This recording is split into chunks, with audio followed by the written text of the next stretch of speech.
எனக்கு அன்பான தெய்வ பிள்ளைகளை மீட்பு ரட்சகருமாகிய இயேசுவின் நாமத்துல உங்களை ஆசீர்வதிக்கிறேன். ஆசீர்வதிக்கப்பட்டிருப்பீர்களாக. இந்த காணொலி வாயிலாக உங்களை சந்திப்பதில் ரொம்ப சந்தோஷம். தினந்தோறும் தேவனுடைய வார்த்தைகளை கேட்கிறவர்களாகவும் கவனிக்கிறவர்களாக இருக்கிறோம். இந்த நாளும் ஆதியாகமத்தின் புஸ்தகத்துல பாத்தீங்கன்னா 37வது அதிகாரம் 11வது வசனத்தை நம்ம கவனிச்சோம் அப்படின்னா, யோசேப்பு பாத்தீங்கன்னா சில தரிசனங்களை காண்கிறான். அந்த தரிசனத்தின் நிமித்தமாக அவனுடைய சகோதரர்களுக்கு அவன் மீது போராமை கொள்கிறாங்க. அவனுடைய பிள்ளைகளுக்கு விரோதமாக, ரட்சிக்கப்பட்ட தெய்வ பிள்ளைகளுக்கு விரோதமாக குடும்பத்தில் உள்ளவர்களும், சொந்தக்காரங்களும், ரொம்ப நெருங்கினவர்களும், சக மனிதர்களும் தொழில் போட்டியின் காரணமாகவும் சரி, குடும்ப வளர்ச்சியின் காரணமாகவும் சரி, போராமை என்கிற ஒரு பொல்லாத காரியத்தை தேவ பிள்ளைகளுடைய வாழ்க்கையில என்ன செய்யறாங்க அப்படின்னா கொண்டு வராங்க. போராமையின் மண்கண் என்கிற இந்த ஒரு விஷயம் தேவ பிள்ளைகளுடைய வாழ்க்கையில நிறைய பாதிப்புகளை ஏற்படுத்துகிறதா இருக்கிறது. கர்த்தர் சொல்லுகிற வார்த்தையும் என்ன அப்படின்னா, கர்த்தர் உங்களுக்கு விரோதமாக உருவாக்கப்படுகிற போராமையின் மண்கண்ணுடைய கிரியையை இந்த நாள்ல உடைக்கிறார். இந்த ஏப்ரல் மாதத்துல உடைக்கிறாரு. இந்த தேதியில உடைக்கிறார்.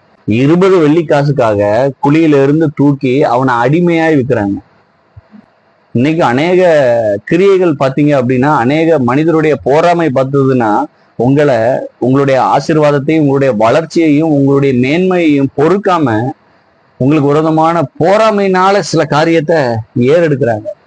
ஆனா புத்தகத்துல 41வது அதிகாரம் 41வது வசனத்துல பாத்தீங்கன்னா, பார்வோன் யோசேப்பை கூப்பிட்டு, பார், இந்த முழு சிரேஷ்ட எகிப்துக்கும் உன்னை நான் தலைவனாக வைக்கிறேன். உன்னை முத்திர மோதிரத்தை கலத்தி யோசேப்பினுடைய கரத்துல போட்டு முழு எகிப்துக்கும் அவனை தலைவனாய் மாற்றுகிறார்.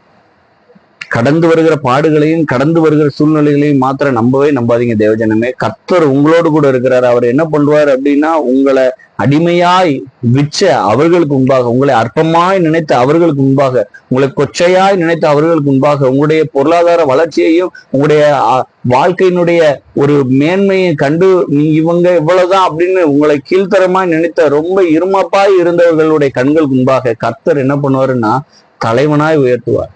பொறாமைகள் எல்லாம் உடையும். உங்களுக்கு விரோதமாய் பூட்டப்பட்டிருக்கிற கதவுகள் எல்லாம் இயேசுவின் நாமத்தில் திறக்கும். கர்த்தர் உதவி செய்வார். அற்பமாய் நினைச்சு தூக்கி போட்டாங்கனாலும் நீங்க அங்கே வளரத்தக்க கர்த்தர் உங்களுக்கு ஒரு தெய்வீக கிருபையை தந்து உங்களை வளர வைப்பார். நம்புங்க, உங்களை ஆசீர்வதிக்கிறவரும் உங்களை வளர வைக்கிறவரும் கர்த்தராய் இருக்கிறார். அவர் உங்களுக்கு நன்மையானதையும், கிருபையானதையும், மேன்மையானதையும் உங்களுடைய வாழ்க்கையில செய்வார். மறுபடியும் சொல்றேன், போராமைகளுக்கு பயப்படாதீங்க. கர்த்தர் உங்களோடு இருக்கிறதுனால எந்த இடத்திலும் அவர் உங்களை உயர செய்வார், உங்களை வளர செய்வார், வர்த்திக்க பண்ணுவார். ஆசீர்வதிக்கிறேன்னு இயேசுவின் நாமத்துல இந்த வார்த்தை உங்களுடைய வாழ்க்கையில பலிக்கட்டும். ஆமென்.